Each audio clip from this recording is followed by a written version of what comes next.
ये जो 4 शब्द है ना कि कोरोना हारेगा भारत जीतेगा, ये हमारा संकल्प है। वो संकल्प जिसमें विकल्प नहीं है।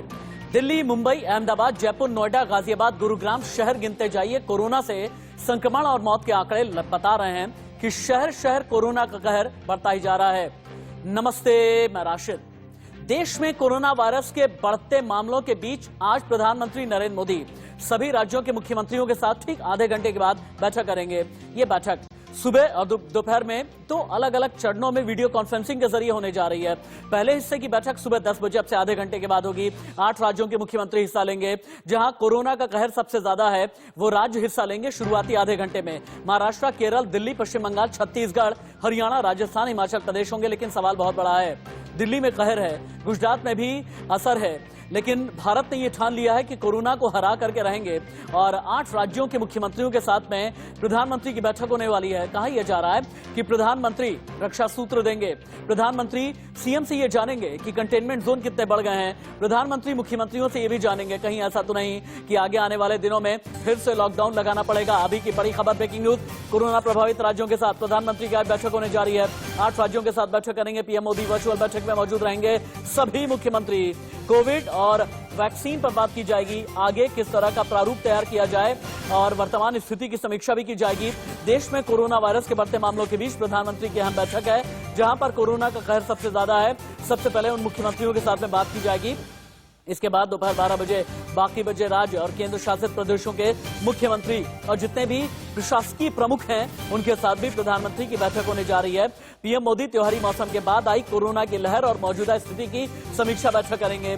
कोरोना के टीका वितरण का जो मैनेजमेंट किया गया है राज्य के मुख्यमंत्रियों के साथ में, केंद्र शासित प्रदेशों के जो प्रमुख हैं उन सभी के साथ में मीटिंग की जाएगी। लेकिन अगली खबर डरा भी रही है, दहला भी रही है। कोरोना से दिल्ली में 24 घंटे में 121 लोगों की मौत हो गई है। 24 घंटे में दिल्ली में कोरोना के 6,746 मरीज हैं। देश में 24 घंटे में 44,404 नए केस आए हैं। देश में अब तक 91,40,000 कोरोना मरीज हो चुके हैं। पीएम थोड़ी देर में प्रभावित राज्यों के साथ में बैठक करेंगे। अब से ठीक आधे घंटे के बाद एक अपडेट हम आप तक पहुंचाएंगे।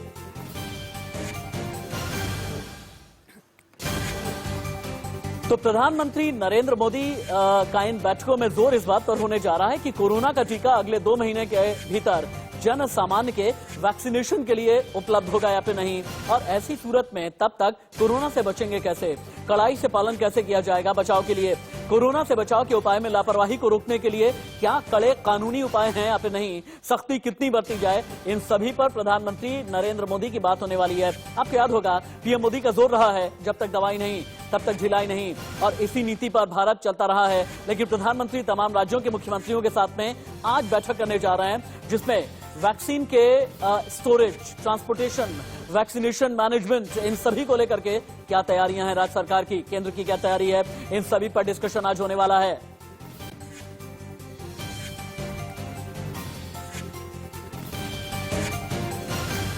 याद रखिएगा आज दिन भर हम बात करेंगे कोरोना से निपटने के उपाय क्या क्या होने जा रहे हैं। हम दिन भर बात करेंगे प्रधानमंत्री नरेंद्र मोदी का रक्षा सूत्र क्या है, प्रधानमंत्री के जहन में क्या चल रहा है, केंद्र सरकार के इंतजाम क्या हैं, वैक्सीनेशन को लेकर के भारत कितना आगे चला गया है, वैक्सीनेशन को लेकर के पूरी दुनिया में, क्योंकि 127 अलग अलग ट्रायल चल रहे हैं और 127 ट्रायल में भारत कहां पर खड़ा है।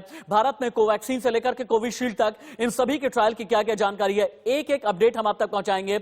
आप दिल्ली के हैं, यूपी के हैं, गुजरात के हैं, आप कहीं भी किसी भी राज्य के वाले हैं, आपको इंडिया न्यूज के साथ चिपक करके रहना है, क्योंकि कोरोना की हर छोटी बड़ी जानकारी आपकी स्क्रीन पर। प्रधानमंत्री मुख्यमंत्रियों के साथ बैठक में क्या बात कर रहे हैं आपकी स्क्रीन पर। जितने भी अपडेट हैं, जितनी भी तस्वीरें हैं, जितने भी आंकड़े हैं, टीकाकरण को लेकर के जितनी भी खबरें हैं, आपकी जिंदगी से जुड़ा हुआ बुलेटिन आज दिन भर इंडिया न्यूज दिखा रहा है। डिबेट को कर देते हैं ओपन, इंट्रोड्यूस कर देता हूं मैं दीपक झा, पॉलिटिकल एनालिस्ट, मेरे अभिन्न मित्र दीपक झा। हालांकि विचारों का मतभेद हो ही जाया करता है।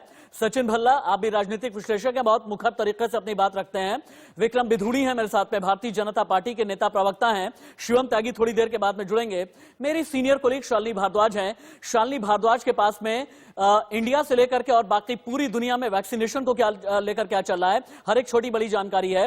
लेकिन शालिनी, आपके जरिए मैं ये भी समझूंगा कि प्रधानमंत्री नरेंद्र मोदी जो 8 राज्यों के मुख्यमंत्रियों के साथ आधे घंटे के बाद बैठक चर्चा करने जा रहे हैं। एजेंडा क्या रहने जा रहा है, डॉक्टर गिरधर ज्ञानी मेरे साथ में जुड़े हैं, डॉक्टर धीरेन गुप्ता भी मेरे साथ में जुड़े हैं। ये देश के जाने माने डॉक्टर्स हैं जो हमें और आपको ये बताएंगे कि कोरोना का कि अगर किसी राज्य में दूसरी लहर है, अगर किसी राज्य में तीसरी लहर है, तो इससे निपटने के उपाय क्या होने वाले हैं और आपको बचाव के तरीके आपके लिए क्या हो सकते हैं। यानी सियासत से लेकर के डॉक्टरी विषय पर हर एक बात करेंगे। सबसे पहले शालिनी भारद्वाज, आपके पास आते हुए मुझे ये बताएं, प्रधानमंत्री नरेंद्र मोदी की जो बैठक होने जा रही है सीएम के साथ में, बैठक का मुख्य एजेंडा क्या रहेगा और क्या यह माना जाए कि इस मीटिंग के बाद टीकाकरण के कितने करीब या कितनी दूर है देश, यह भी पता चल जाएगा।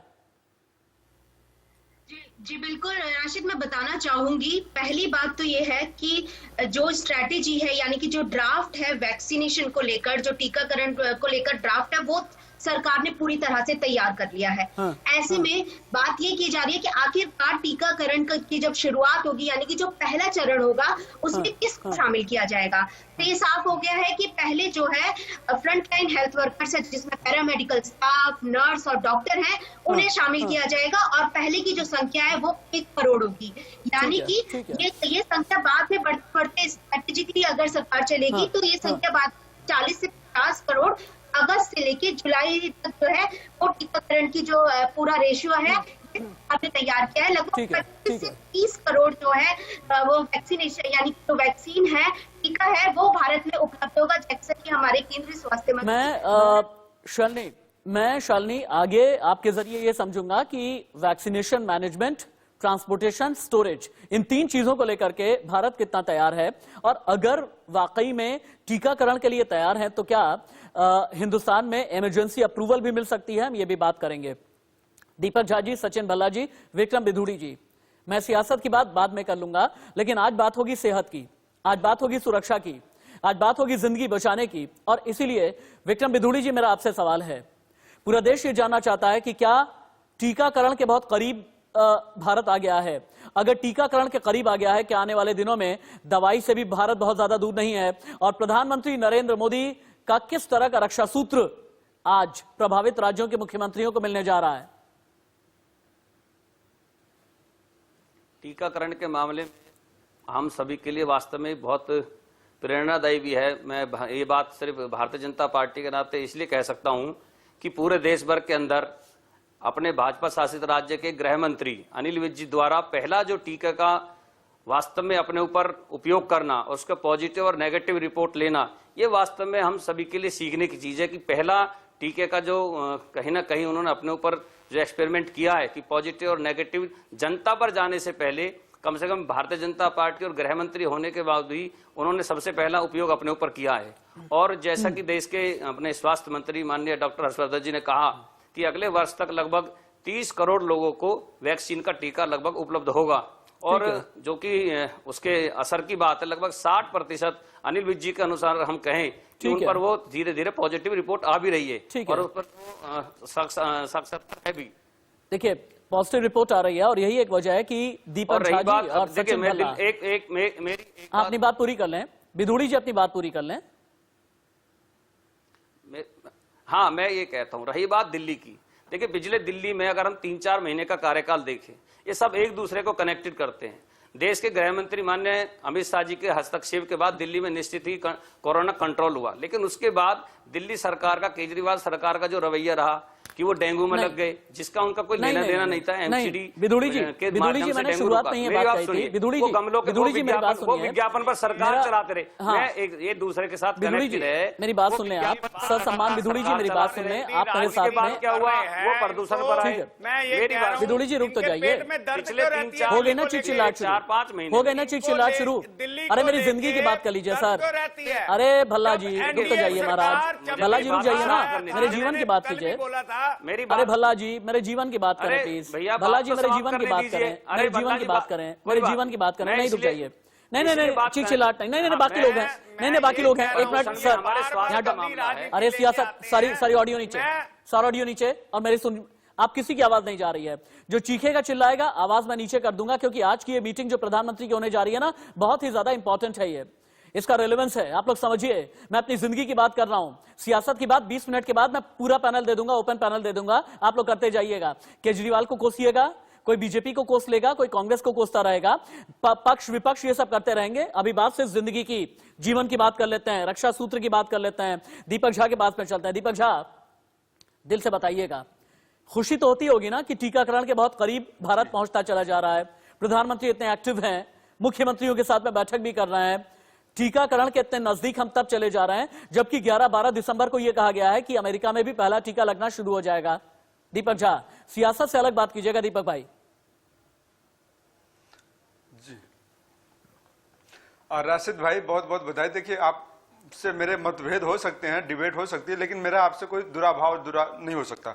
मैं एक बात बोलूंगा, आपने कहा स्वास्थ्य की बात, सेहत की बात, आपने बहुत अच्छी बात कही, मैं इसकी तारीफ करता हूं और मैं भी उसी बात को आगे बढ़ाते हुए कहूंगा, सर्वे भवन्तु सुखिनः, सर्वे सन्तु निरामया, सर्वे भद्राणि पश्यन्तु मां कश्चित् दुःख भाग् भवेत्। सभी स्वस्थ हो, सभी सुखी हो, सभी निरोगी हो, निरामयी हो। तो इस भावना के साथ मैं अब बात करूंगा कि नरेंद्र मोदी जी ने क्या कहा। आपने कहा रक्षा सूत्र, अरे नरेंद्र मोदी जी के रक्षा सूत्र से काम चलता तो देश में कोरोना इतना नहीं बढ़ जाता। मैं कहूंगा, क्या हसीन इत्तेफाक थे, क्या हसीन इत्तेफाक थे मोदी जी आपके आने का। किसी काम से आए थे, किसी काम के ना रहे, किसी काम से आए थे, किसी काम के ना रहे। तो देश को मोदी जी ने ताली बजवाया, दिया जलाया, बहुत अच्छा किया, शंखनाद करवाया, घंटा बजवाया, लेकिन देश का दिवाला निकाल दिया मोदी जी आपने अपने चुनाव के चक्कर में। बिहार का चुनाव क्या आप ऐसा करवा सकते थे कि कोई बड़ा नेता बिहार में चुनाव प्रचार करने नहीं जाएगा 2 महीने तक कोरोना की कहीं शब्दों के जरिए जिसे कोसना है, आप एक गिलास पानी भी लें, पानी पिए और पानी पी करके आगे आप कोस लेंगे। तब तक मैं इन्फोग्राफिक स्टूडियो चलता हूं क्योंकि मेरी एडिटोरियल टीम ने आज दिन भर की बहुत बड़ी तैयारी की है और 3 तारीखें जिन्होंने जम करके डराया है, ये सबसे पहले इन्फोग्राफिक स्टूडियो में आपको लेकर के चलते हैं और दिखाते हैं। नवंबर में 3 बार एक्टिव केसेस किस तरह से बढ़े हैं ये आप देखें।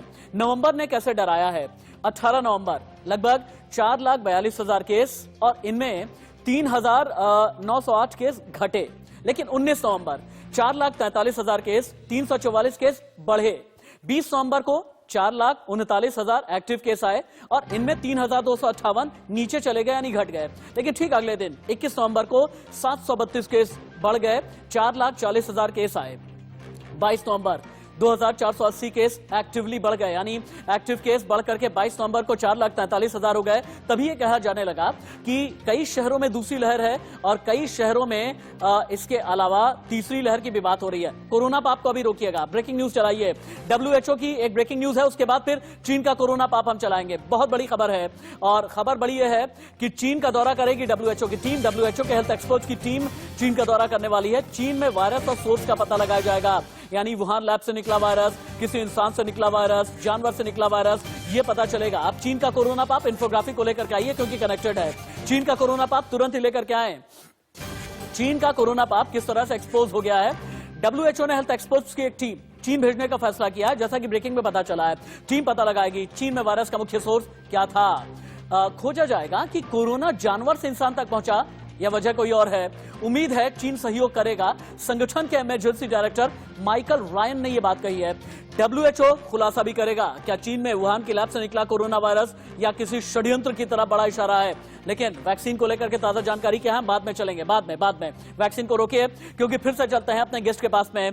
अब डॉक्टर के पैनल को मेरे ख्याल से अनुभव ओपन कर देना चाहिए हमें। PCR की टीम, डॉक्टर गिरधर ज्ञानी भी मेरे साथ में है, डॉक्टर धीरेन गुप्ता मेरे साथ में है, सचिन भल्ला जी आपके पास में आऊंगा, पूरा रिप्रेजेंटेशन आपको मिलेगा। लेकिन डॉक्टर गिरधर ज्ञानी, एक ऐसे वक्त में जबकि ये कहा जा रहा है कि कोरोना की दूसरी लहर है, दिल्ली में कहा जा रहा है कोरोना की तीसरी लहर है और ये तीसरी लहर सबसे ज्यादा खतरनाक हो चली है, तो ऐसे में प्रधानमंत्री की मुख्यमंत्रियों के साथ में जो आज बैठक होने वाली है, क्या ये कहा जाए कुछ बहुत बड़ा निकलने वाला है और सोल्यूशन क्या हो। कोरोना की तीसरी लहर जो इतनी खतरनाक हो चली है, हम बचेंगे कैसे।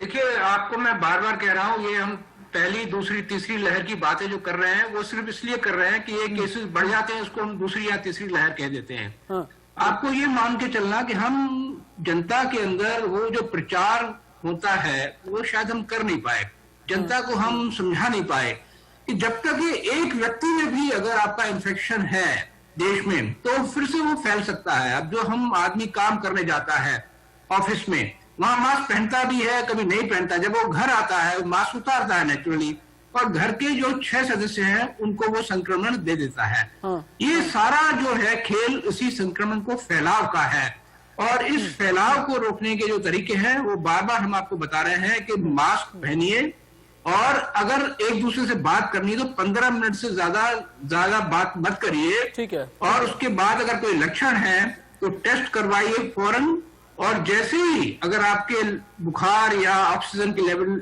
थोड़ी सी भी बिगड़ रही है तो आप कोविड केयर सेंटर में या अस्पताल में जाएं। अगर हम ये चीजों को दोबारा समझाएं लोगों को, ठीक है, ठीक तो है, ओके, मेरी ओके। सबसे बड़ी चिंता है कि जो ठीक है। फैकल्टी है, 100 हाँ। से ज्यादा लोग हर हाँ। दिन मरना दिल्ली में, ये सबसे बड़ी दुखदाई बात है। इसको हम तभी कंट्रोल कर पाएंगे। ठीक है। और बाकी जो है हमारे पास इंफ्रास्ट्रक्चर तो है ही, प्राइवेट सेक्टर पूरा लगा हुआ है। गवर्नमेंट के पास बेड खाली पड़े, 8000 बेड खाली है कल, और इवन आईसीयू बेड 600 खाली थे, लेकिन हमें वो सब बात बाद में देखनी ठीक है है। डॉक्टर साहब, सबसे पहले ठीक है डॉक्टर साहब, चूंकि प्रधानमंत्री की मीटिंग होने वाली है, वैक्सीन को लेकर के क्या चल रहा है, पूरी दुनिया में क्या चल रहा है, और शालिनी आपको लेकर के आऊंगा मैं इसके तुरंत ही बाद में। और डॉक्टर धीरेन्द्र गुप्ता, आपसे भी मेरा अगला सवाल होने वाला है। इन्फोग्राफिक स्टूडियो मुझे लेकर के चलिए। समझ लीजिए कि वैक्सीन आ ही गई है, और हम क्यों कह रहे हैं कि समझो आ ही गई वैक्सीन, ये आप समझे पूरी दुनिया में क्या चल रहा है। मॉडर्ना क्या कर रही है, फाइजर क्या कर रहा है। मॉडर्ना से करते हैं शुरुआत। मॉडर्ना इमरजेंसी यूज की तैयारी में कहा यह जा रहा है कि मॉडर्ना का जो टीका है लगभग 94.5% यानी 94.5% असरदार रहेगा। दिसंबर में वैक्सीन आ सकती है। फाइजर इमरजेंसी यूज की इजाजत मांग ली गई है, असरदार है 95%, दिसंबर में टीका आ जाएगा। एस्ट्राजेनिका थर्ड फेज के नतीजे आएंगे, असरदार 95%, फरवरी में टीका आ सकता है। कोवैक्सीन थर्ड ट्रायल शुरू हो चुका है, लगभग 26,000 लोगों पर ट्रायल होगा। स्पुतनिक रशियन है, दूसरे और तीसरे चरण का ट्रायल चल रहा है। 2 डोज की खुराक दी जाएगी। तुरंत ही शालिनी मुझे ये बताएं, मेरी सीनियर कोलीग शालिनी मुझे ये बताएंगी, शालिनी कौन सा टीका सबसे ज्यादा असरदार है, और भारत में कोवैक्सीन और कोविशील्ड के बारे में जानकारी क्या है कि कितनी असरदार है, कोवैक्सीन ज्यादा असरदार, कोविशील्ड ज्यादा असरदार? देखिए, अगर हम बात करें राशिद कोवैक्सीन और कोविशील्ड की, तो बिल्कुल ये भारत की वैक्सीन है, और अगर भारत अपनी वैक्सीन पर ज्यादा निर्भर रहेगा तो वो सही रहेगा। क्योंकि अगर हम फाइजर और मॉडर्ना की बात करें तो हमारे पास डिस्ट्रीब्यूशन के लिए, कोल्ड स्टोरेज के लिए इतनी ज्यादा टेक्नोलॉजी जो है वो उपलब्ध नहीं है, और ना ही डिस्ट्रीब्यूशन के लिए है। ऐसे में कोवैक्सीन की अगर हम बात करें तो कोवैक्सीन तीसरे चरण पर ट्रायल शुरू हो चुका है। जो ट्रायल अभी हरियाणा में 2 दिन पहले सबसे पहले टीका लगवाया, जो वहाँ के स्वास्थ्य मंत्री हैं अनिल विज ने लगवाया। ऐसे में इसके जो परिणाम है वो मार्च होल्ड ऑन, बहुत बड़ी खबर, hold on, hold hold hold, बहुत बड़ी खबर। कोरोना वैक्सीन के लिए एप्लीकेशन यानी ऐप का सहारा लेगी सरकार। ब्रेकिंग न्यूज है, टीकाकरण के लिए आधार से लिंक करने की तैयारी हो गई है। डुप्लीकेसी से बचाने के लिए आधार लिंक की तैयारी है। जुलाई 2021 तक ज्यादा से ज्यादा टीकाकरण की कोशिश भारत में रहेगी। करीब 25 से 30 करोड़ भारतीयों को लगेगा टीका। लेकिन हाँ, दिल्ली का इस बीच कोरोना काल क्या है, और कोरोना वैक्सीन अगर भारत में आने वाली है तो अपडेट क्या है, तुरंत ही क्विकली लेकर के चलते हैं। दिल्ली का कोरोना काल सबसे पहले लेकर के चलिए। 5 दिन का कोरोना ग्राफ क्या रहा है, और इस कोरोना ग्राफ ने कितना डराया है, देखें आप आपकी टीवी स्क्रीन पर।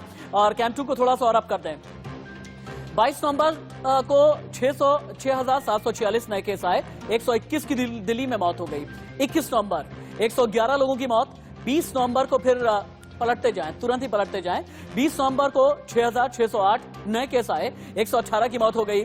19 नवंबर को 7,546 केस आए हैं, 98 की मौत हुई है। 18 नवंबर को 7,486 दिल्ली में नए केस आए, 131 की मौत हो गई। डॉक्टर धीरेन्द्र गुप्ता, दिल्ली इतनी ज्यादा संक्रमण काल से क्यों गुजर रही है, पहले तो मुझे यह बताएं। क्या दिल्ली कॉस्मोपॉलिटन है, यही एक वजह है कि दिल्ली संक्रमण काल से गुजर रही है? क्या दिल्ली में आने वाले लोग बहुत ज्यादा हैं, दिल्ली से ट्रैवल करने वाले लोग बहुत ज्यादा हैं? अगर हैं तो इस स्थिति से निपटने के लिए मेडिकली क्या करना चाहिए, हमें बताएं। देखो, स्टार्ट करते हैं सबसे पहले कि दिल्ली या नॉर्थ इंडिया में क्यों ये संक्रमण फैला है। अगर मैं अपने पिछले 15 दिन का डाटा बताऊं, मैं हर पेशेंट से पूछता हूं उसको कैसे हुआ, क्यों हुआ, क्योंकि मैं कोविड यूनिट में भी काम करता हूं और ऑनलाइन भी पेशेंट मैनेज करता हूं। आप विश्वास नहीं करेंगे, 90% पेशेंट्स को क्लोज गैदरिंग से हुआ है, दिवाली की क्लोज गैदरिंग से। सेकेंड, उनको हुआ है शादी की जो क्लोज गैदरिंग से हुआ है। और जो डॉक्टर गिरधारी ने कहा है, बिल्कुल ठीक कहा है। हमारी प्रॉब्लम क्या है, हमें कोविड फियर हट गया है और हम कोविड फटीग में चले गए हैं। लोगों को डर ही नहीं है कोविड का। ऐसा पेशेंट मैं आपको बताता हूं जो अभी 1 महीना पहले लाइफ थ्रेटनिंग 15 लीटर ऑक्सीजन से निकला था और वो शादी में नाच रहा था। और उसको प्रॉब्लम थी, फिर से कोविड हो रहा है उसको, एंड ही इज नॉट मतलब उसको अपने आप में अवेयर नहीं है। मैं उस पेशेंट की बात कर रहा हूँ जो नियर डेथ था, एंड वो बिना मास्क के शादी अटेंड कर रहा था, एंड उसको फिर से फीवर आना शुरू हो गया। तो आप इमेजिन कर सकते हो एक आम जनता का क्या हाल है। आम जनता को कोई डर नहीं है कोविड का, उनको किसी भी तरीके का। एक मिनट, आ रही है मेरी आवाज? आपकी आवाज बिल्कुल आ रही है। हेलो, आपकी आवाज आ रही है डॉक्टर साहब, बोलते जाएं आप। लोगों को डर ही नहीं है। जब तक कोई मेडिकल पॉलिसी, कोई गवर्नमेंट पॉलिसी, कोई वैक्सीन 100% नहीं हो सकती, तब तक नहीं काम करेगी जब तक इंडिविजुअल लेवल पे responsibility. Yes, of course, yes, individual level पर रिस्पॉन्सिबल होना बहुत जरूरी है। इंडिविजुअल लेवल पर ये जिम्मेदारी अख्तियार करना जरूरी है कि खुद भी बचेंगे, अपनों को भी बचाएंगे। लेकिन क्या है ना, सचिन भल्ला जी हर चीज में सियासत ढूंढते हैं। सचिन भल्ला जी को ये लगता है कि कोरोना अगर बढ़ रहा है ना तो ये बीजेपी की वजह से बढ़ रहा है, कोरोना अगर बढ़ रहा है तो मोदी सरकार की वजह से बढ़ रहा है, कोरोना अगर बढ़ रहा है तो एनडीए की वजह से बढ़ रहा है। क्यों सचिन भल्ला जी? अपनी जिम्मेदारी ना समझते हुए सब कुछ सियासत के ऊपर डाल देना। अरे वायरस ये देख के थोड़ी आता है कि बीजेपी की सरकार है, यूपीए की है, एनडीए की है, किसकी सरकार है? जनता दल की है, समाजवादी पार्टी की, बीएसपी की है, आम आदमी पार्टी की, किसकी है? क्या वायरस ये देख करके आता है क्या? सर, मैं सबसे बड़ी बात तो ये कहता हूँ कि अभी डॉक्टर साहब ने बोला था कि सबसे पहले अपने प्रोटोकॉल को जो बना हुआ है इसके चलते उसको तोड़ना नहीं चाहिए, और एक सोशल डिस्टेंस वगैरह सब कुछ हमें इसमें फॉलो करना चाहिए। इसके कारण हम अपने साथ अपने पड़ोसियों को भी बचा सकते हैं। दूसरी बात यह है कि मैं मीडिया के माध्यम से ये पूछना चाहता हूं कि बार बार दिल्ली को लेके आते हैं, तो मुझे ये बताएं कि दिल्ली में 50% लोग बाहर से ठीक होने के लिए आ रहे हैं, इसमें दिल्ली गवर्नमेंट का कोई कसूर नहीं। और तीसरी बात यह है, अभी डॉक्टर साहब बोल रहे थे कि 9000 बेड जो खाली हैं, मैं बीजेपी वालों या किसी पे वो नहीं कर रहा, लेकिन एक दूसरे के जो क्वेश्चन है उसको मैं रोकने की कोशिश कर रहा हूं कि 9000 बेड दिल्ली में खाली हैं, उसके बावजूद भी आप एक दूसरे पे लाछन लगा रहे हैं। तीसरी बात, अभी आपके सामने छठ पूजा पे कितना घमासान, और आपके मीडिया के माध्यम से मैं आपसे पूछना चाहता हूं कितना घमासान मचा रहा कि सोशल डिस्टेंस को लेके। तो मैं कह रहा हूं दिल्ली सरकार हर कदम जो एक हर एक नागरिक के लिए जो अच्छाई का कदम होगा वो दिल्ली सरकार उठाने में सबसे ऊपर अपने आप को मानती है। सुशील भल्ला जी, आपकी बात से मुझे समझ में आ गया कि आप राजनीतिक विश्लेषक तो हैं। दिल्ली अच्छा, कर लें, अपनी बात पूरी कर लें, आप कीजिए अपनी बात पूरी कीजिए। सर, दिल्ली सरकार आज इस नहीं पहले दिन से उठी हुई है, दिन रात सोती नहीं है वो, और उन्होंने ये कदम आने वाले टाइम में दिल्ली में सबसे पहले टीकाकरण दिल्ली में ऑल ओवर इंडिया में होगा। ये केजरीवाल सरकार आज से इस पे मंथन करना स्टार्ट हो गई है। विक्रम बिधूड़ी जी, और हाँ, एक मिनट सर, अपनी बात हो गई आपकी, और चूंकि पैनल बहुत बड़ा है, थोड़ा थोड़ा बोलेंगे लेकिन सभी बोलेंगे। विक्रम बिधूड़ी जी, यहाँ पर फिर से आपको लेकर के आना बहुत जरूरी है। क्यों नहीं ये माना जाए कि भारतीय जनता पार्टी ने भी कोरोना वायरस के नाम पर जम करके सियासत की है। बिहार जब चले गए, कहा बिहार के लोगों को वैक्सीन पहले देंगे, अपने संकल्प पत्र में भी डाल दिया वैक्सीन आएगी सबसे पहले बिहारियों को मिलेगी। ये क्या था? जब दिल्ली में आकर के बैठे, कहा ये अरविंद केजरीवाल ने कहा कि भैया संक्रमण फैल जाएगा, घर में छठ मना लीजिए, अपनी छत पर छठ मना लीजिए, कई जगह अस्थायी तालाब बनवा देंगे, वहां पर छठ बना लीजिए। तो आप लोगों ने छठ के नाम पर सियासत कर दी। अमित शाह गृह मंत्री जब पहुंचे, बहुत अच्छी बात है, अमित शाह बहुत एक्टिव हैं, लेकिन आप लोगों को यह लगा, क्या लगता है कि कोई भी मुख्यमंत्री जो होगा वो कहेगा भैया ठीक है, जान जाती रहे, जाने दो, जब गृह मंत्री जी आ जाते हैं तब सब कुछ ठीक हो जाता है? ऐसा थोड़ी होता है बिधूड़ी जी, जान के नाम पर सियासत तो नहीं होनी चाहिए ना। राशिद भाई, अभी हाल ही के अंदर, ज्यादा पुरानी बात नहीं, 3 दिन पुरानी बात है, हाई कोर्ट की फटकार के बाद दिल्ली के मुख्यमंत्री जागते हैं। उससे पहले हाई कोर्ट ने क्या कहा, आप उस पर संज्ञान लीजिए ना। हाई कोर्ट ने कहा कि आप कुंभकर्णी नींद से कब जागेंगे दिल्ली सरकार, जब लोगों के आप लगातार दिल्ली के अंदर मौतें हो रही है कोरोना के कारण। वास्तव में इनकी पहल कहां थी? ये सिर्फ विज्ञापन पर सरकार चलाते रहे। पिछले 3-4 महीने का मैं बार बार कह रहा हूं, 4-5 महीने का जो कार्यकाल है दिल्ली के अंदर, और उनका जो रोल है दिल्ली के अंदर, वो देखना चाहिए कोरोना को लेकर कितने गंभीर थे। और रही बात कोरोना से बचाव की, देश के माननीय प्रधानमंत्री जी लगातार कहते रहे, अपील करते रहे लोगों से, जब तक दवाई नहीं तब तक ढिलाई नहीं। ये जो उन्होंने मंत्र दिया था देश के लगभग 125 करोड़ लोगों को दिया था, वो किसी स्टेट के लिए नहीं दिया था, किसी जाति धर्म के लोगों के लिए नहीं दिया गया था। उनका एक बहुत बड़ा मूल मंत्र था, जब तक दवाई नहीं, जब तक ढिलाई नहीं। और उस ढिलाई के अंदर हम सबको नियमितता बरतनी चाहिए थी। दिल्ली के अंदर उन नियमों को तोड़ा गया, जानबूझकर तोड़ने की कोशिश की। आपका ये कहना है कि सुप्रीम कोर्ट ने फटकार लगाई है, लेकिन सवाल तो ये है, सुप्रीम कोर्ट ने दिल्ली, महाराष्ट्र के साथ साथ गुजरात से भी रिपोर्ट मांगी है। ये भी आपको जानकारी होनी चाहिए। गुजरात भारतीय जनता पार्टी शासित प्रदेश है, इसलिए सिर्फ एक ही प्रदेश की बात ना करें। लेकिन एक बहुत बड़ा इंफोग्राफिक आ गया है, बहुत बड़ी जानकारी आने वाली है। कोरोना की वैक्सीन को लेकर के भारत में क्या चल रहा है, स्वदेशी क्या क्या इनिशिएटिव लिए जा रहे हैं, तुरंत ही चलें।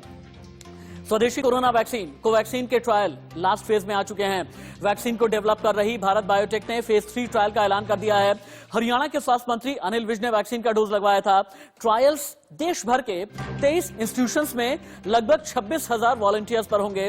कोवैक्सीन का फेज 3 ट्रायल अंतिम स्टेज का ट्रायल है। वैक्सीन इफेक्टिव हुई तो 2021 की शुरुआत में अप्रूवल के लिए आवेदन होगा। डॉक्टर गिरधर ज्ञानी, फेज 3 ट्रायल का मतलब क्या है?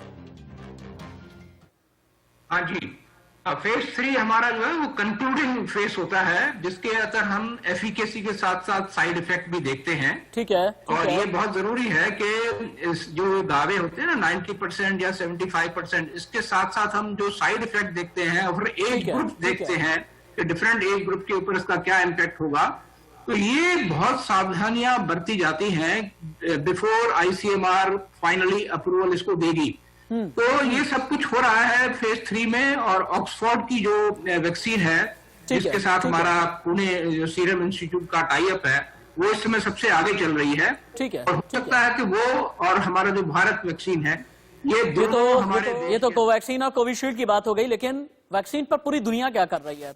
अमेरिका में क्या चल रहा है, स्पेन में क्या हो रहा है, जर्मनी में क्या हो रहा है, फ्रांस में क्या हो रहा है? अमेरिका से कर लेते हैं शुरुआत। 11 दिसंबर को कहा जा रहा है कि अमेरिका में पहली बार वैक्सीन 11 दिसंबर को दी जाएगी। जितने भी हेल्थ वर्कर्स हैं जिन्होंने इनिशिएटिव लिया था, स्पेन पर आ जाते हैं। जनवरी से वैक्सीनेशन की पूरी तैयारी है। 13,000 वैक्सीनेशन पॉइंट्स स्पेन में बनाए गए हैं। ईरान के बारे में कहा जा रहा है कि जितने भी ईरान के जो राष्ट्राध्यक्ष हैं, उन्होंने चीन के साथ में संपर्क साधा है। कई प्रशासनिक अधिकारी हैं जो चीन में गए भी हैं और चीन से कोरोना वैक्सीन लेकर के आ सकते हैं। ऑफिशियल अभी नहीं किया है। जर्मनी, ब्रिटेन टीके के लिए तैयार है। दिसंबर से वैक्सीनेशन यहां पर भी शुरू हो जाएगा। लेकिन डॉक्टर धीरेन गुप्ता, मुझे ये बताएं, एक होता है टीका, एक होती है दवाई। टीका आ जाना कितनी पॉजिटिव खबर है और दवाई का इंतजार कितने दिन तक और करना होगा? देखिए, दवाई के चांसेस बहुत कम है आने के, जैसा हाल चल रहा है। जो प्रेजेंट मेडिसिन भी है, उनकी एफिकेसी बहुत अच्छी नहीं है। ये काफी ट्रायल्स में देखा गया है, एक्सेप्ट 1 और 2 मेडिकेशन जो हेल्प करती है। सेकेंडली, वैक्सीनेशन की भी एफिकेसी फेज 3 के बाद मालूम पड़ेगा। 70% है, 90% है। ये जो 94%, 95% क्लेम कर रहे हैं, ये काफी वैक्सीन अगर हम पास्ट में देखें 70 के ऊपर हम मान के चलते हैं, ओके, इन जनरल एफिकेशियस है। बट इन दावों पे अभी हमें नहीं जाना चाहिए। ये ऐसा लग रहा है जैसे होड़ लगी हुई है। हर वैक्सीन मैन्युफैक्चरर है, अपनी बात बहुत जल्दी कहना चाह रहा है। यूजली एक्सपीडाइटेड ट्रायल्स हैं ये, बट इस समय ये कहना कि फेज 3 में भी 94% एफिकेसी आएगी।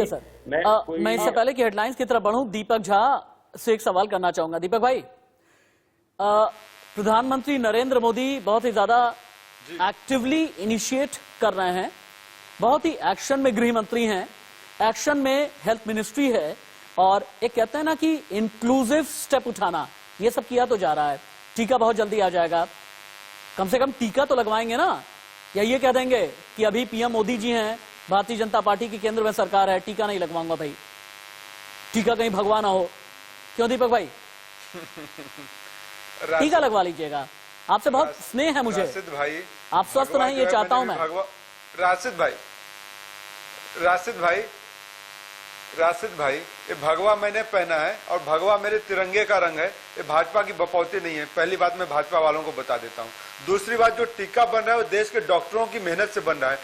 हमारे देश के विज्ञान की, हमारे देश की तरक्की से बन रहा है, जो डॉक्टरों ने मेहनत किया है। भाजपा की प्रयोगशाला में नहीं है। भाजपा की प्रयोगशाला में सिर्फ हिंदू मुसलमान होता है, बनते हैं, ठीक है ना। दूसरी बात, अब मैं आपको बता रहा हूँ, टीका हर एक हिंदुस्तानी के लिए बनेगा, पूरी दुनिया में एक साथ बनता है। एक प्रोसेस है, जैसे यहाँ पे डॉक्टर्स बैठ के बता रहे हैं, 6 महीने, 3 महीने, 5 महीने का ट्रायल पीरियड चलता है, उसके बेस पे बनता है। इसमें नरेंद्र मोदी जी का क्या योगदान है भाई साहब, जरा बताइए ना। नरेंद्र मोदी जी का योगदान है कि मन की बात करते हैं और देश को बरगलाते हैं। नरेंद्र गृह मंत्री जी एक्शन में फोटो खिंचवाते हैं। अभी आपने देखा चेन्नई में जाके रोड शो कर रहे हैं। सुनिएगा, प्रधानमंत्री ने यही कहा चेन्नई में जब तक रोड दवाई शो नहीं कर तब रहे तक ढिलाई नहीं। प्रधानमंत्री ने एक बार भी कहा क्या?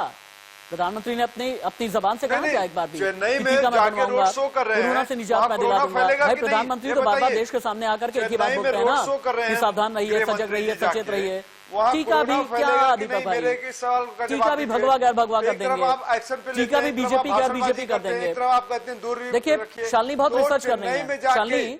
शालिनी टीका बीजेपी वाला है क्या? शालिनी टीका बीजेपी वाला है क्या? जी बिल्कुल नहीं, लेकिन मैं राशिद एक बात जरूर बोलना चाहूंगी, वो ये बात है कि जो टीका बनने में लगभग 3 से 4 साल लगते थे, अब वो टीका 1 साल में, 1 साल के अंदर, बिल्कुल। हेडलाइंस ले लेते हैं तुरंत, लेकिन याद रखिएगा, कोरोना हारेगा और भारत जीत करके रहेगा और देश ने ये ठाना है कोरोना को हराना है। डिबेट को मैं आगे बढ़ाऊंगा। ये कोरोना कॉन्क्लेव है जो दिन भर आज इंडिया न्यूज पर चलती रहेगी। आपकी सांस की बात है, आपकी जिंदगी की बात है और सवाल है जीवन का, और इसीलिए आज हमने ये ठाना है सियासत की कोई बात नहीं होगी मेरे चैनल पर। मेरा ऑर्गेनाइजेशन नहीं करेगा सियासत की बात। सीतेगा, कोरोना हारेगा, ये हमारा संकल्प है, ये हमारा विश्वास है और हमारा विश्वास बुलंद है क्योंकि प्रधानमंत्री नरेंद्र मोदी की बैठक अब से ठीक 2 या 3 मिनट के बाद मुख्यमंत्रियों के साथ में शुरू होने वाली है। और पहले फेज में प्रधानमंत्री नरेंद्र मोदी की बैठक 8 राज्यों के मुख्यमंत्रियों के साथ में होगी। वो 8 राज्य जो सबसे ज्यादा प्रभावित हैं, जिनमें दिल्ली है, जिनमें महाराष्ट्र है, केरल के मुख्यमंत्री के साथ, इन सभी मुख्यमंत्रियों के साथ साथ गुजरात के, पश्चिम बंगाल, छत्तीसगढ़, हरियाणा, राजस्थान, हिमाचल प्रदेश, इन सभी मुख्यमंत्रियों के साथ अब से ठीक 2 या 3 मिनट के बाद प्रधानमंत्री की वर्चुअल बैठक शुरू होगी। वर्चुअल बैठक में मौजूद रहेंगे सभी मुख्यमंत्री और 8 राज्यों की बैठक में प्रधानमंत्री कोरोना से बचाव के जो उपाय हैं, जो मैनेजमेंट है, टीकाकरण को लेकर के जो तैयारी है, इन सभी पर बात की जाएगी। लेकिन इंटरनेशनली बहुत बड़ी खबर, रशिया में यानी रूस में कोरोना के सभी रिकॉर्ड टूट गए हैं। 24 घंटे में रिकॉर्ड 25,173 केस मिले। WHO ने यूरोप में तीसरी लहर की चेतावनी दी है, 2021 की शुरुआत में आ सकती है थर्ड वेव। यूरोपियन मुल्क गंभीर इंतजाम करें, यह वर्ल्ड हेल्थ ऑर्गेनाइजेशन ने कहा है।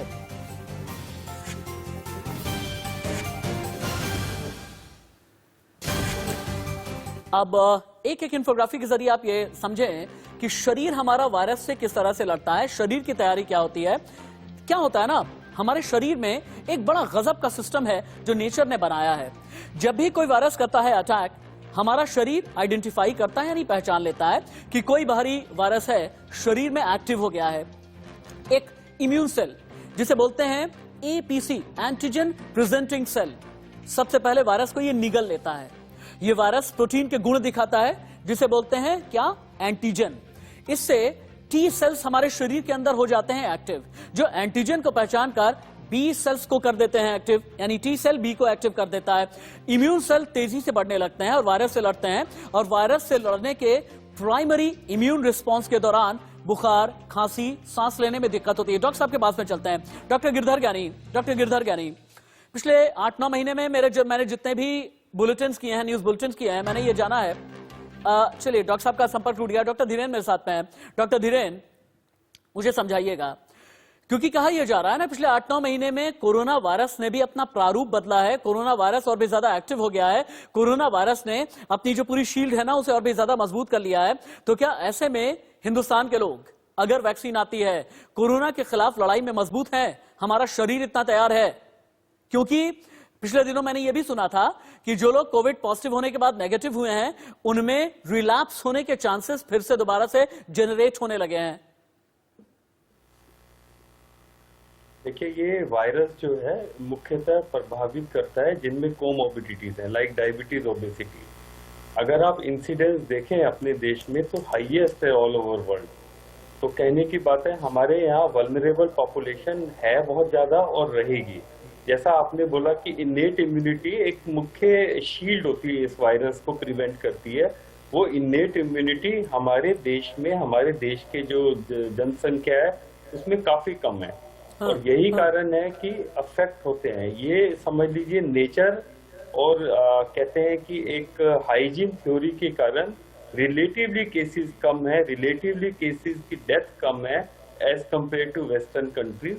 अदरवाइज हमारी कोमोबिडिटीज इतनी ज्यादा है कि ये वायरस जो है, वायरस से लड़ने की क्षमता as compare to any other country हमारे देश में कम है। ठीक है सर, ये तो मेडिकली हमने बात कर ली, क्योंकि मैं मेडिकली पॉलिटिकली सारी चीजों को साथ में लेकर के चल रहा हूं। शिवम त्यागी भारतीय जनता पार्टी के नेता मेरे साथ में जुड़ गए हैं। शिवम और दीपक कई बार आमने सामने होते हैं। दीपक चूंकि राजनीतिक विश्लेषक हैं, लेकिन ज्यादातर कांग्रेस सपोर्ट में रहते हैं, इनकी आइडियोलॉजीज कांग्रेस के साथ में ज्यादा मिलती है। दीपक भाई, अभी थोड़ी देर पहले नहीं शिवम भाई, अभी थोड़ी देर पहले दीपक भाई से बात हो रही थी। मैंने इनसे ये पूछा टीका लगवाएंगे क्या, या कह देंगे ये तो बीजेपी वाला टीका है, नहीं लगवाएंगे, ये तो भगवा टीका है, नहीं लगाएंगे। लेकिन हाँ, स्वीकार नहीं किया दीपक भाई ने, कहा नहीं कि हाँ मैं टीका सबसे पहले लगा लूंगा। यानी टीका भी अब बीजेपी गैर बीजेपी हो जाएगा क्या? राशिद भाई, राशिद भाई आपको एक बात स्पष्ट कर दे रहा हूँ, भाजपा की प्रयोगशाला नहीं है। भाजपा की प्रयोगशाला में सिर्फ हिंदू मुसलमान के नाम पे राजनीति करते हैं। शिवम त्यागी जी, दीपक झा का ये कहना है, दीपक झा का ये कहना है कि ये बीजेपी की प्रयोगशाला नहीं है, आप लोगों ने बीजेपी की प्रयोगशाला बना ली। हाँ रुक जाइए, ओके ठीक है, शिवम बोले, शिवम को सुने दीपक भाई। सत्यम शिवम सुंदरम बोले। चाहता हूँ, देखिए पहली बात तो टीका पूरे हिंदुस्तान का है, लेकिन आप इसको बीजेपी से जोड़कर देख रहे हैं और इसलिए नहीं लगा रहे हैं। तो मैं कहता हूं ये भी मेरी पार्टी की खुशनसीबी है कि आप इसको इस तरह से मानते हैं। लेकिन जो कलर आपने जैकेट का पहना हुआ है और जैसे मैं इसे देख पा रहा हूं, इसका भी ट्रेडमार्क हमने काफी पहले करा लिया था। इसको भी हटा दीजिए, कहीं ना कहीं ये भी गलत है, आपके शरीर पर अच्छी नहीं लग रही। लेकिन चलिए खैर, अरे शिवम भाई रंग का ट्रेडमार्क मत कराइए ना। अरे शिवम भाई रंग का ट्रेडमार्क मत कराइए। भाजपा की बात का नहीं है। भाजपा जब पैदा भी नहीं हुई थी, भाजपा जब दीपक भाई क्रोधित हो जाते हैं भाई। भाजपा के कार्यकर्ता खेल रहे थे ना, तब ये रंग तिरंगे में। दीपक भाई क्रोधाग्नि को शांत करें, क्रोधाग्नि को शांत करें। दीपक भाई क्रोध की अग्नि को शांत करें, कोरोना से लड़ने का वक्त है। पताका फहरा रहे थे, ऐसे लड़ते रहेंगे तो कोरोना कैसे हारेगा भाई? शांत रहे और जाके अपना। ओके ठीक है, हाँ ठीक है, कोई मल्ल युद्ध थोड़ी हो रहा है कोरोना के नाम पर, कोई मल्ल युद्ध थोड़ी हो रहा है। दीपक भाई रुके, दीपक भाई रुके, शिवम त्यागी को सुनिए ना, शिवम त्यागी को सुनिए, वरना फिर से मुझे आवाज नीचे करनी पड़ेगी। हाँ बनाने की कोशिश ना करें। अरे दीपक भाई अब रुक जाए। ओके ठीक है, दीपक भाई बोल लिया, दीपक झा जी बोल लिया। हाँ ठीक है, हो गया, ठीक है, शाब्दिक उग्रवाद पे नहीं आएंगे हम लोग, ठीक है। शिवम बोले। और कोरोना भाजपा वाले नहीं। अरे ठीक है दीपक जी, क्रोधाग्नि को शांत करें। चुप हो जाए। मैं सिर्फ इनसे इतना कहना चाहता हूँ कि देखिए, जहां तक बात रंगों की है, वो रंग पूरे देश के हैं, जहां तक टीका है वो पूरे देश का है। अरे सुन लीजिए ना दीपक भाई, मैं आपसे बेहतर चिल्ला सकता हूँ, इस बात का कोई लाभ नहीं है। यहाँ पे भगोड़ागिरी करेंगे, का कोई लाभ नहीं है। अगर आपको हाथ कुछ भी बोलेंगे चलेगा क्या? चिल्लाते रहिए, साथ साथ डिबेट नहीं करना है, मत कीजिए। मोदी जी का शिवम आप बोलते रहे, शिवम आप बोलते रहे, आपको सुनना है। लेकिन मैं चाहता हूँ कि ये क्या हो गया, सुबह सुबह तालियां क्यों बजा रहे हैं, क्या हुआ भाई? मानसिक स्थिति आपकी सही है कि नहीं है दीपक झा जी? आगे भाषणबाजी करेंगे, मानसिक स्थिति भगवा आपकी पहन रखे हैं। कि नहीं है? किसी बाप का है भगवा, किसी की बपौती है भगवा, आप बताइए ना। कोई लाभ होने वाला नहीं है, इससे कोई लाभ होने वाला नहीं है। बहुत बड़ी शांत, गदाधारी भीम शांत, क्रोधाग्नि को शांत करें। ब्रेकिंग न्यूज आ गई है, प्रधानमंत्री नरेंद्र मोदी की बैठक शुरू हो गई है। जिस बैठक के बारे में मैंने बताया था, 8 राज्यों के मुख्यमंत्रियों के साथ प्रधानमंत्री की बैठक हो गई शुरू। देश में कोरोना वायरस के बढ़ते मामलों के बीच पीएम की बैठक शुरू हो गई है। सभी राज्यों के मुख्यमंत्रियों के साथ बैठक कर रहे हैं प्रधानमंत्री। सुबह और दोपहर 2 अलग अलग चरणों में वीडियो कॉन्फ्रेंसिंग के जरिए बैठक होनी है। पहले हिस्से की बैठक शुरू हो गई है, 8 राज्यों के मुख्यमंत्री हिस्सा ले रहे हैं। पहले हिस्से में कोरोना का कहर जहां सबसे ज्यादा है, उन राज्यों के मुख्यमंत्रियों के साथ प्रधानमंत्री की बात शुरू हो गई है। महाराष्ट्र, केरल, दिल्ली, पश्चिम बंगाल, छत्तीसगढ़, हरियाणा, राजस्थान, हिमाचल प्रदेश, इन राज्यों के मुख्यमंत्री अभी पहले हिस्से में पार्टिसिपेट कर रहे हैं। इन 8 राज्यों की बैठक में प्रधानमंत्री कोरोना से बचाव के जो उपाय हैं, जो मैनेजमेंट है, इन सभी को लेकर के बात करेंगे। वर्चुअल बैठक में 8 राज्यों के मुख्यमंत्री हैं, इन सभी के साथ में बैठक शुरू हो गई है। कोविड और वैक्सीन दोनों को ही लेकर के चर्चा की जाएगी। लेकिन मेडिकली और साइंटिफिकली हमारे पास जो इन्फोग्राफिक है, अनुभव कैसे काम करती है कोरोना की वैक्सीन, मेरे ख्याल से हमें लेकर के आना चाहिए। इन्फोग्राफिक पे आए, उसके बाद फिर से हम डॉक्टर साहब के पास में चलेंगे। कोरोना वैक्सीन कैसे काम करती है ये समझिएगा, साइंटिफिक है ये। पहला जो तरीका होता है ये जीवित वायरस का होता है। इस प्रोसेस में ओरिजिनल वायरस में जेनेटिक बदलाव किया जाता है, कमजोर शक्तिहीन बनाकर शरीर में इंजेक्ट कर दिया जाता है। दूसरा तरीका इनएक्टिवेटेड वायरस, वायरस को रेडिएशन, केमिकल या गर्मी से कर दिया जाता है कमजोर, शरीर में भेजते हैं। निष्क्रिय वायरस न तो मल्टीप्लाई हो सकता है न ही बीमार कर सकता है, और कोरोना के खिलाफ बन रही ज्यादातर वैक्सीन इसी प्रक्रिया से बन रही है। थर्ड, प्रोटीन सब यूनिट, इसमें कोरोना वायरस एंटीजन का एक हिस्सा या सब यूनिट होता है।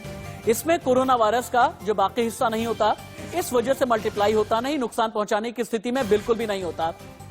अगला आ जाए आप, जो चौथा तरीका है वायरस जैसे कण, चेंज कीजिए।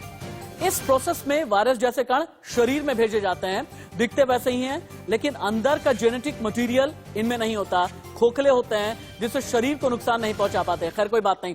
अगला इन्फोग्राफिक क्या आ सकता है क्या? चूंकि 4 बड़े राज्यों का जो कोरोना मीटर है, यूपी, महाराष्ट्र, राजस्थान, इन सभी का कोरोना मीटर आपकी स्क्रीन पर है। यूपी के साथ में हम शुरू कर रहे हैं। कुल केस यूपी में 5,28,833 हैं। मैं एक्टिव केसेस की बात कर रहा हूं, आए हुए केसेस की माफ कीजिएगा बात कर रहा हूं। 5,28,833, मौत हुई है 7,582 की, इनमें से ठीक हो गए हैं 4,97,475, यानी रिकवरी रेट बहुत अच्छा है। अगला गुजरात का कोरोना मीटर यहां पर अवतरित किया जाए। कुल जो गुजरात के केस हैं 1,98,899 हैं, 3,876 मौत हुई है, 1,81,287 रिकवर हो गए हैं। महाराष्ट्र का कोरोना मीटर आप देख लें, 1,78,000 माफ कीजिएगा 1,78,361 जो है ये केसेस हैं। मौत का जो आंकड़ा है आपकी टीवी स्क्रीन पर है। अगला बदले, महाराष्ट्र के बाद अगला डेटा राजस्थान का है। राजस्थान में 2,47,168 केस हैं, 2,181 मौत हुई है। ठीक हुए लोगों की जो आबादी है लगभग 2.25 लाख के आसपास की है। डॉक्टर साहब के पास चल सकते हैं क्या? डॉक्टर गिरधर नहीं, डॉक्टर धीरेन के पास में चलते हैं। डॉक्टर धीरेन, मोर्टेलिटी रेट के मामले में और रिकवरी रेट के मामले में भारत कहां पर है? देखिए, अगर हम देखें तो मोर्टेलिटी रेट और देशों के कंपैरिजन में कम है। अगर हम देखें रिकवरी में 92% रिकवरी है, लेकिन अगर आप ध्यान से देखेंगे जो 92% रिकवर हुए हैं, हम लोग उनको क्लोजली फॉलो करते हैं, वो पूरी तरह से रिकवर 3-3 महीने बाद भी नहीं हुए हैं। इनके अंदर लंग्स कुछ हद तक रिकवर कर गए हैं, लेकिन एंजाइटी, हार्ट और मल्टी सिस्टम अभी भी इन्वॉल्व है। तो कहने का मतलब है ये वायरस वाकई खराब है। अगर हम ये मान के भी चले कि रिकवरी रेट बहुत अच्छा है, बट पूरी नॉर्मलाइजेशन रेट काफी कम है। ओके, ठीक है, ओके, ठीक है। हमें वायरस से किसी भी तरीके से बचाव का रास्ता ढूंढना ही है। ठीक है, ठीक है, ठीक है, ठीक है। एक ब्रेक का वक्त हो चला है। आप सभी जितने मेहमान हैं मेरे साथ में रहेंगे आज दोपहर 12 बजे तक, क्योंकि मैंने कहा ना, हम कोरोना कॉन्क्लेव के जरिए आज दिन भर ये बताएंगे कोरोना से बचने के लिए आपको क्या करना है। टीकाकरण कब तक हमें और आपको यानी हिंदुस्तान में उपलब्ध हो पाएगा, टीके को लेकर यानी वैक्सीन को लेकर के हिंदुस्तान क्या कर रहा है, पूरी दुनिया क्या कर रही है, और सबसे बड़ी बात यह, प्रधानमंत्री की 8 राज्यों के मुख्यमंत्रियों के साथ जो बैठक चल रही है, जो सबसे ज्यादा कोरोना से प्रभावित राज्य हैं, इनमें निकल करके क्या आया है। और हाँ, आपके जहन में ये अंदेशा है ना दोबारा से लॉकडाउन ना आ जाए, जवाब हम देंगे। आप ये पूछेंगे मिनी लॉकडाउन क्या है, जवाब हम देंगे। क्या आपके आसपास के बाजार बंद होने वाले हैं, क्या आपको राशन जुटा लेना चाहिए, पैनिक की सिचुएशन मत क्रिएट कीजिए, क्योंकि जवाब हम देंगे। अभी तक लॉकडाउन जैसी कोई खबर नहीं है, मिनी लॉकडाउन जैसी कोई खबर नहीं है। कंटेनमेंट जोन, हाँ, इसे लेकर के अलग अलग क्राइटेरिया फिक्स किया जा रहा है, लेकिन आज के बाद तस्वीर और भी ज्यादा क्लियर हो जाएगी। फ्लाइट, ट्रांसपोर्टेशन, बस, ट्रेन, इन सभी को लेकर के क्या जानकारी है, हर छोटी बड़ी जानकारी सिर्फ और सिर्फ आपका चैनल